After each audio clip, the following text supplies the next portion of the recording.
کہ وہ اپنے فوت شدگان کے لیے صدقہ خیرات، دعا، استغفار کے ذریعے ان کا معاون یعنی مددگار بنا رہے، کیونکہ اس کے صدقہ خیرات، دعا، استغفار کی وجہ سے مرنے والوں کو فائدہ ہوتا ہے۔ اور پھر فرمایا کہ مرنے والے زندوں کی مدد کی شدید ضرورت ہوتی ہے۔ اور آگے پھر فرماتی ہیں اگر کسی آدمی کی روح کو صدقہ کر کے تمام مومنین کو اس میں شریک کر دیا جائے تو فرمایا کہ تمام کو اس کا اجر اور ثواب پہنچتا ہے، اور اس کا یعنی جس کی نیت سے وہ صدقہ خیرات کیا گیا اس کے ثواب کے اندر بھی کوئی کمی واقع نہیں ہوتی، کیونکہ انہوں نے پھر قرآن کی یہ آیت تلاوت فرماتے ہیں کہ ان ربک واسع المغفرہ، کہ بے شک تمہارا رب وسیع مغفرت والا ہے،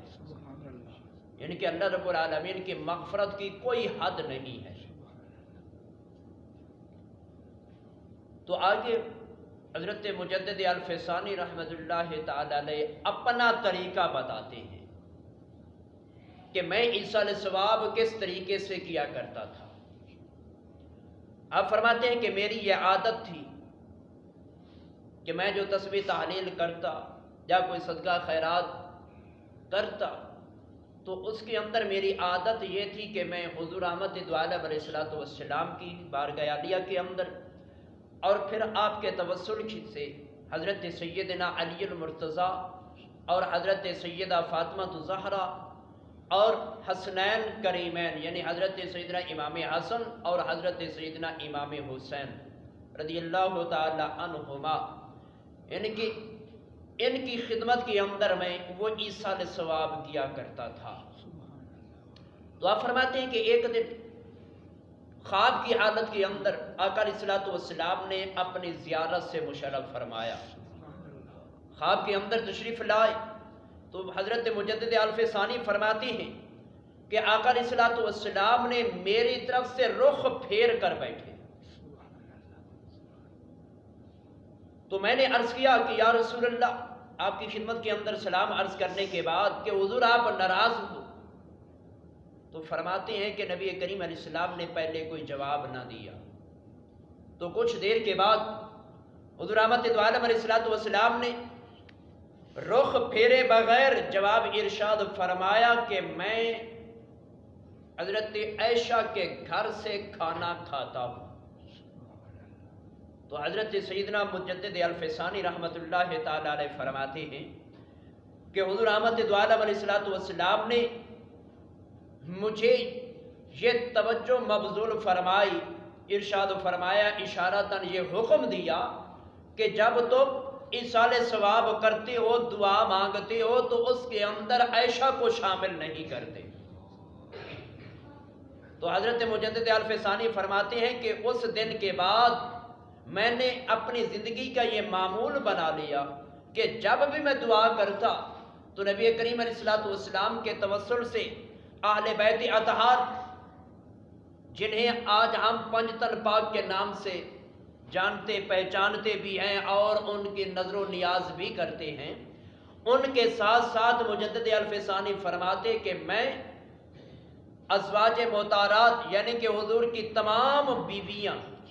اور بالخصوص سیدہ عائشہ صدیقہ رضی اللہ تعالی عنہا کو اس دعا کے اندر میں شریک کیا کرتا تھا۔ تو اس سے یہ بات ثابت ہوتی ہے کہ جو کچھ ہم اپنے مرنے والوں کے لیے کرتے ہیں یہ ان کو پہنچتا ہے۔ تو اسی طرح امام احمد رضا خان فاضل بریلوی رحمۃ اللہ تعالی علیہ آپ فرماتی ہیں کہ کلمہ طیبہ 70,000 مرتبہ جس کے اول آخر درود پاک پڑھا جائے، اور فرمایا کہ اس کو پڑھ کر کسی بھی مرنے والے کو یا اس کے اندر بہت ساروں کو اگر شریک کیا جائے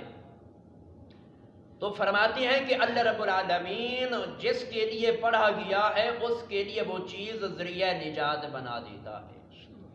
اور پھر فرمایا کہ جس نے پڑھا، پڑھنے والے کو جس کے لیے پڑھا اس کے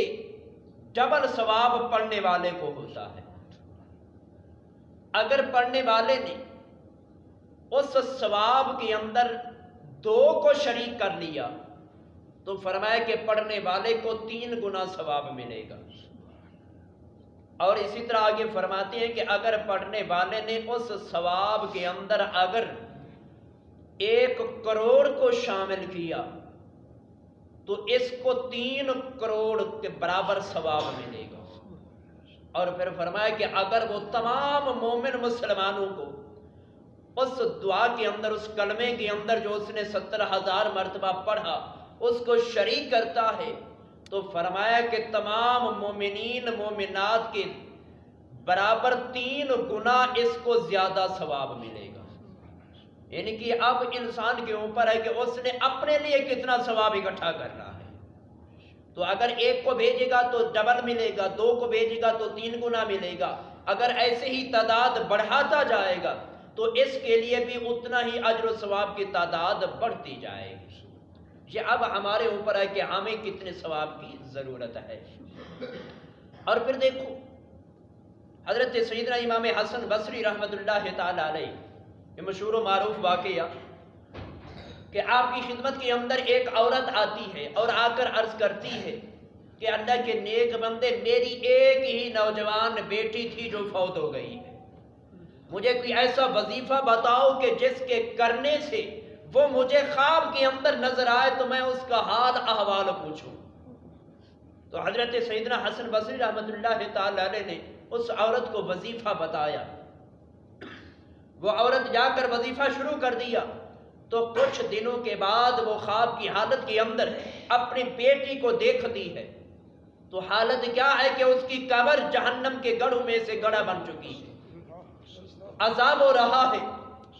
تو اس عورت سے وہ حالت برداشت نہ ہوئی تو صبح حضرت سیدنا امام حسن بصری رحمۃ اللہ تعالی علیہ کی خدمت کے اندر حاضر ہوتی ہے اور آ کر اپنی بیٹی کا حال بیان کرتی ہے کہ میں نے تو اپنی بیٹی کی یہ کیفیت دیکھی ہے کہ وہ عذاب کے اندر مبتلا ہے۔ تو حضرت سیدنا امام حسن بصری رحمۃ اللہ تعالی علیہ نے فرمایا کہ جاؤ، جا کر اپنی بیٹی کے لیے استغفار کرو، اس کے لیے کوئی صدقہ خیرات کا انتظام کرو، اللہ تعالیٰ مہربانی فرمائے گا۔ تو کچھ دنوں کے بعد حضرت سیدنا امام حسن بصری رحمۃ اللہ تعالی علیہ خواب کی حالت کے اندر آپ جنت کی سیر فرما رہے ہیں تو کیا دیکھتی ہیں کہ ایک محل کے قریب سے گزرے کہ جس کے اندر ایک نوجوان لڑکی تخت پہ بیٹھی ہے، سونے کا تاج اس کے سر پہ سجا ہے، حوریں اس کی خدمت کے اندر ہیں۔ تو آپ جب آگے سے گزرنے لگے اس محل کے تو اس عورت نے آواز دی کہ اللہ کے نیک بندے حسن، کہ آپ نے مجھے پہچانا نہیں؟ تو آپ نے فرمایا کہ نہیں۔ تو وہ عورت کہنے لگی کہ میں اسی عورت کی وہی بیٹی ہوں کہ جس کو آپ نے وظیفہ بتایا تھا۔ تو آپ فرمانے لگے کہ اس نے تو تیری کیفیت کچھ اور بیان کی، لیکن آج تو میں کچھ اور کیفیت دیکھ رہا ہوں۔ تو وہ عورت کہنے لگی کہ اللہ کے نیک بندے، جو کچھ کیفیت میری ماں نے بیان کی تھی وہ حق تھی، واقعی مجھے قبر کے اندر عذاب ہو رہا تھا، لیکن اللہ کا ایک نیک بندہ جس قبرستان کے اندر میں مدفون تھی اسی قبرستان کے قریب سے اس کا گزر ہوا تو اس نے چلتے ہوئے وہاں درود پاک پڑھا، آقا کی بارگاہ کے اندر درود و سلام کا تحفہ پیش کیا اور اس کا ثواب جس قبرستان کے اندر میں مدفون تھی اس قبرستان کے اندر سارے لوگوں کو اس نے بخش دیا۔ سبحان اللہ۔ تو آگے وہ لڑکی کہنے لگی کہ ہم اس قبرستان کے اندر 550 لوگ ایسے تھے جو عذاب کے اندر تھے، تو جب اس نے درود پاک کا ثواب ہمیں ایصال کیا تو اللہ رب العالمین نے ملائکہ کو حکم دیا کہ ارفعوا عنہم العذاب ببرکت صلاۃ تلک الرجل الذی صلی علی النبی صلی اللہ علیہ وسلم۔ فرمایا کہ اللہ رب العالمین نے ملائکہ کو حکم دیا کہ اس بندے نے جو میرے محبوب کی بارگاہ کے اندر درود و سلام کا تحفہ بھیجا ہے، اس کی برکت سے ان سب کے عذاب کو اٹھا لو۔ تو اللہ نے عذاب بھی اٹھا لیا اور ہمیں جنت بھی عطا فرما دی اس درود پاک کے ایصال کرنے کی برکت سے۔ تو اس سے یہ ثابت ہوتا ہے کہ جو کچھ ہم اپنے فوت شدگان کے لیے بھیجتے ہیں یہ ان کو پہنچتا بھی ہے اور ان کو فائدہ بھی ہوتا ہے۔ اگر وہ عذاب کے اندر ہوتی ہیں تو عذاب ہٹا دیا جاتا ہے، اگر وہ عذاب کے اندر نہیں ہوتے تو ان کے درجوں کو بلند کر دیا جاتا ہے۔ تو رب ذوالجلال کی بارگاہ کے اندر دعا کہ خالق کائنات ہمیں ان مسائل پر عمل کی توفیق عطا فرمائے۔ آمین۔ وآخر دعوانا الحمدللہ رب العالمین۔